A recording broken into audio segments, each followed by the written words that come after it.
আপনাদের এই মাইক বাজিয়ে কোনো নামাজ পড়া যাবে না, ঠিক আছে?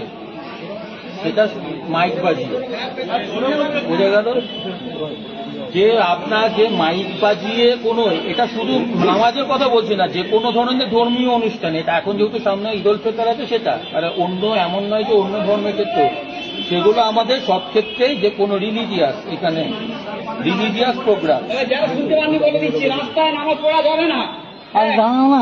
এই যে আমি যেটা আছে আমি বলে দিচ্ছি, যে নাম 1 নম্বর হচ্ছে এখানে হচ্ছে যেটা লাউড স্পিকার, মানে আপনাদের লাউড স্পিকার বাজিয়ে যেটা হয়, সেই লাউড স্পিকার বাজিয়ে সেটা করা যাবে না। আজান, হ্যাঁ হ্যাঁ সেটাই, আজান যেগুলো হয়, আজান, হ্যাঁ আজান, যেটা আজান, যেটা আপনাদের রেগুলার যে মাইকটা বাজিয়ে, হ্যাঁ হ্যাঁ, হবে না, মাইকটা ব্যবহার করা যাবে, লাউড স্পিকার। আমি সাইডে টেস্ট করতে দিন, তারপরে কথা বলবি।